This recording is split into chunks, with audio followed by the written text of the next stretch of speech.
anda boleh mendapat pengecualian cukai sehingga RM9,000. Assalamualaikum. Nama saya Taufik Azman. Saya seorang konsultan kewangan.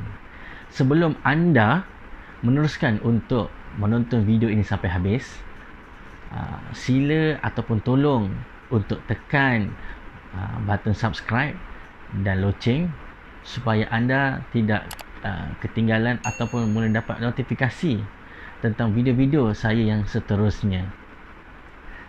Okey, cukai adalah perkara yang wajib semua rakyat Malaysia yang bekerja, sama ada swasta, kerajaan maupun seorang yang bekerja sendiri, businessman, wajib untuk membayar cukai. Cukai ini apa benda? Cukai ini adalah kutipan hasil oleh lembaga hasil dalam negeri untuk pendapatan negara. So, siapa-siapa yang layak untuk membayar cukai, tak silap saya untuk membayar cukai ini, gaji sekurang-kurangnya RM3,000 dah boleh start bayar cukai. So, dekat sini kita juga adalah penyumbang kepada pendapatan negara. Okey, sebelum saya cerita tentang anda boleh dapat pengecualian cukai sejumlah RM9,000, okey, kita boleh bahagikan kepada 3 benda yang anda boleh dapatkan pengecualian cukai. Yang pertama adalah PRS, iaitu Private Retirement Scheme.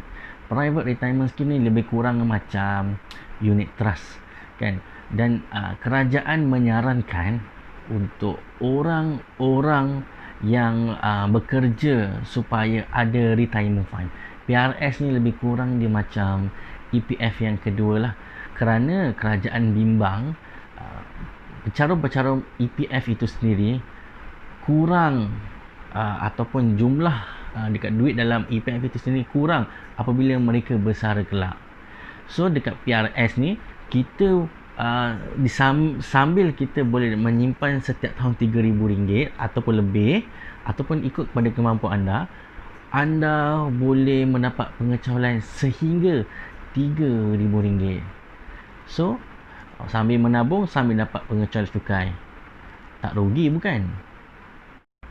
PRS juga adalah satu tools simpanan untuk jangka masa yang panjang. Dan PRS ni kita boleh menyimpan sampailah umur kita 55 tahun.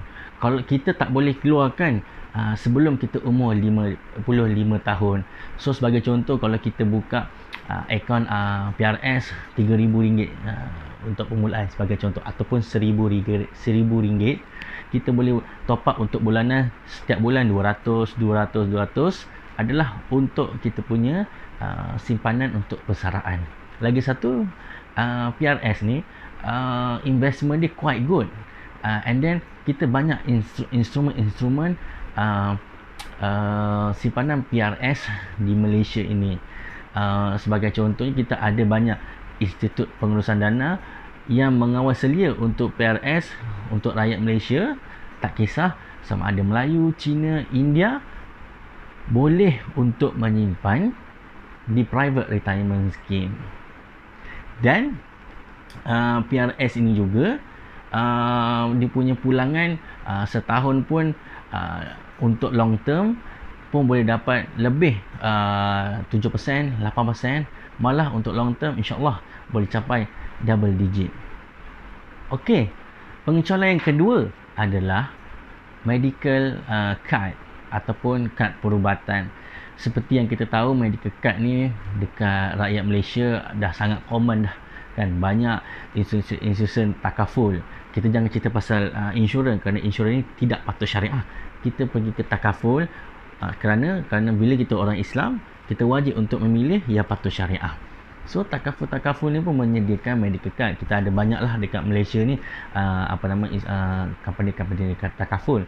Contohlah macam one of my client, saya pernah buat quotation, lelaki bawah umur 30 tahun pun sebulan pun bayar tak sampai RM100, dan perempuan bawah 30 tahun pun tak sampai RM80. Murah bukan? Dan coverage untuk medical card ni sekurang-kurangnya pun cover setahun 150,000 dan unlimited lifetime. Jika kita masuk ward, kita tidak perlu untuk membayar sejumlah kos perubatan bil hospital yang sangat tinggi. Sebagai contohlah, kita accident ataupun kena ACL, kita dan hospital mengeluarkan bil contohnya 30,000, so kita tak perlu untuk membayar 30,000. Kita dan keseluruhan akan ditanggung oleh pihak takaful. So sambil-sambil kita menyumbang kepada takaful ataupun medical card, sambil-sambil itu sambil kita layak untuk mendapat pengecualian cukai sehingga RM3,000. So tak rugi bukan? Untuk pengecualian cukai yang ketiga, RM3,000. Tadi nombor 1, nombor 2, nombor 3 dah campur ketiga-tiga adalah RM9,000. So yang ketiga ini adalah takaful hayat, iaitu kita punya takaful hayat lah. If kita meninggal dunia, kita boleh mendapat pampasan sejumlah duit daripada syarikat takaful. Sebagai contoh, sekarang ni kan famous ataupun ratulah di media sosial tentang kepentingan hibah, di mana hibah ni boleh meringankan si isteri ataupun si balu sebelum menunggu wang persencarian ataupun wang daripada harta-harta suami, jika ianya diagihkan mengikut sistem faraid. So sebagai hibah ni adalah sangat penting kerana ianya dapat meringankan beban si isteri dan si anak-anak ini, supaya dengan duit yang ada tu dapat nombor 1 mungkin dapat melunaskan hutang-hutang si suami. Kedua, mungkin untuk menampung pembelanjaan anak-anak dan keluarga yang isteri yang akan menjaga anak-anak kelak. So macam saya punya klien pun hibah ada itu saya ada buat serendah RM30 sebulan. So sangat murah dan sangat-sangat berbaloi. Di samping kita ada hibah takaful ataupun takaful hayat, takaful nyawa, banyak nama ni. Okey. Kita boleh dapat pengecualian cukai sehingga RM3,000. So, saya pun tak nampak di mana kerugian di situ. Mudah bukan untuk anda mendapatkan pengecualian cukai sehingga maksimum RM9,000. Kepada anda yang berminat untuk mendapat pengecualian cukai sehingga RM9,000, anda boleh menghubungi saya, nombor tertera di skrin ini.